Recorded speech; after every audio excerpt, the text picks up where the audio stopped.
Hi, I'm Jason Odell, and thanks for coming back to my backyard. And today I'm going to tell you about a photo tip for doing macro work when you've got bright sun. And it's always tricky to shoot macro in strong, bright lighting conditions. Subjects like wildflowers, and I've got a pot of flowers here to show you, really don't do well in bright, strong light. It's harsh, too much contrast, colors tend to blow out, and you just don't get good shots. The best time to shoot macro flowers is overcast days, but you can't always pick your weather, and sometimes you get blessed or cursed with a sunny day. So on a sunny day, what you're going to want to do is use a very useful accessory called a diffuser. I have this diffuser here. It's a 32-inch 5-in-1 diffuser reflector. So I get this massive reflector. It's gold and silver on one side, silver on the other side. You can reverse it. But if I unzip this reflector, and this is a 32-inch one, they're not very expensive. You can unzip this, and the insert panel is a translucent diffusion panel. Okay? And this is a great accessory for shooting close-ups of things like wildflowers and other fairly static subjects with macro.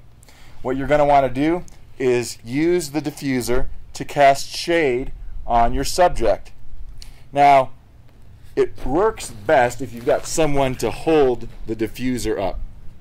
But what we're going to see is that you're probably going to want to vary the distance of the diffuser to your subject.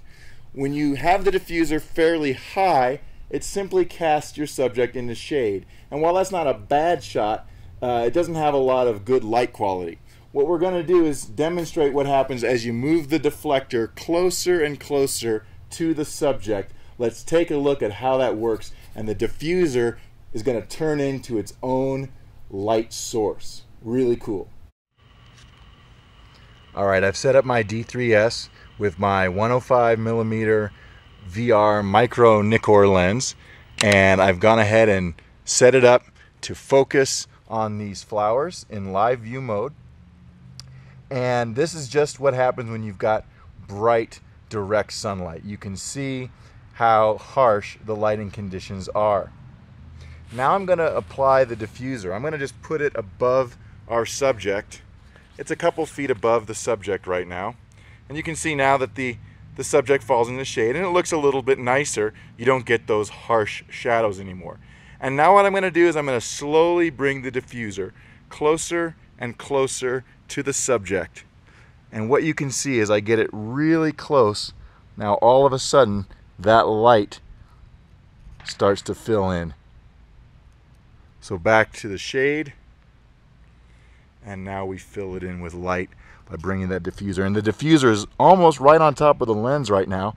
It's not more than a few inches away from the tops of those flowers. So now let's look at our stills. Here's the direct sun shot, harsh contrast, not a lot of detail. When we put the diffuser high, you get a bluish cast because it's a shade scene. And with the diffuser very close, you can see the soft, warm light that's created.